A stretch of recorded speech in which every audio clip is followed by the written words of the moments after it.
श्रीमद् भागवत गीता अध्याय 4 श्लोक संख्या 9।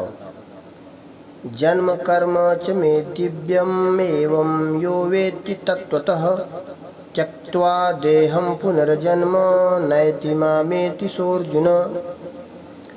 अर्थात भगवान श्री कृष्ण कहते हैं, हे अर्जुन, मेरे जन्म और कर्म दिव्य हैं।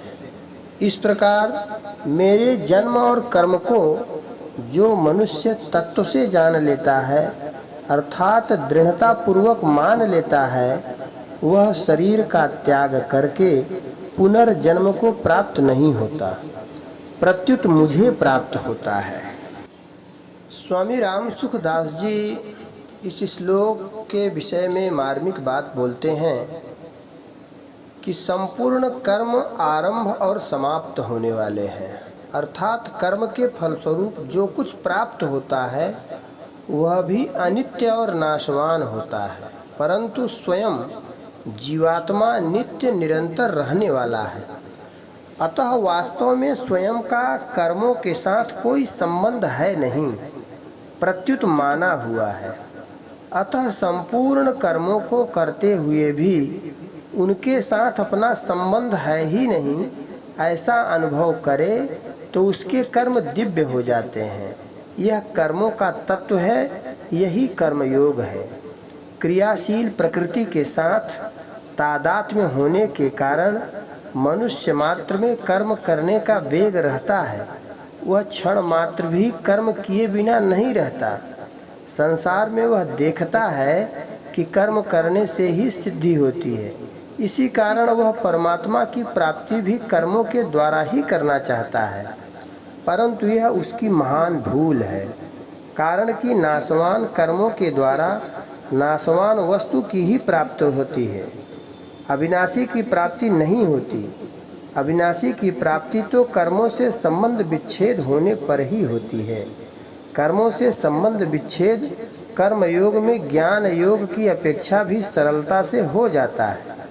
कारण कि कर्म योग में स्थूल, सूक्ष्म और कारण तीनों शरीरों से होने वाले संपूर्ण कर्म निष्काम भाव पूर्वक केवल संसार के हित के लिए होने से कर्मों का प्रवाह संसार की तरफ हो जाता है और अपना कर्मों से संबंध विच्छेद हो जाता है।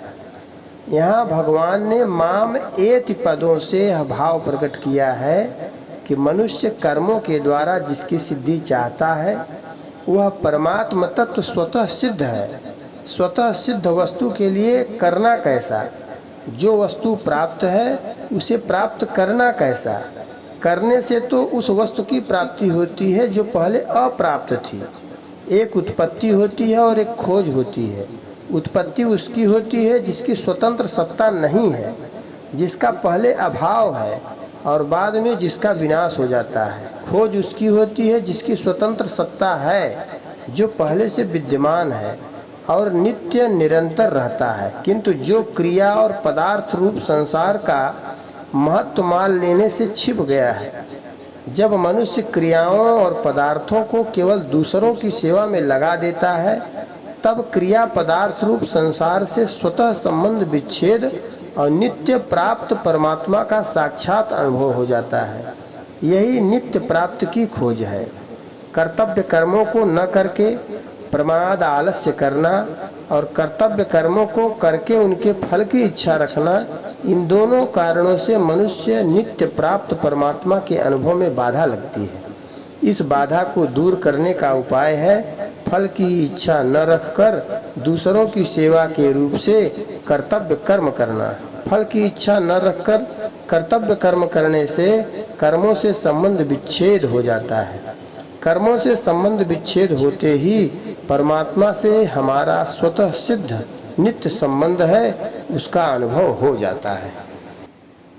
इस श्लोक का परिशिष्ट भाव है कि निष्काम भाव से केवल दूसरे के हित के लिए कर्म करने पर अथवा भगवान के लिए कर्म करने पर वे कर्म दिव्य और मुक्तिदायक हो जाते हैं, परंतु कामना पूर्वक अपने लिए किए गए कर्म बंधन कारक हो जाते हैं।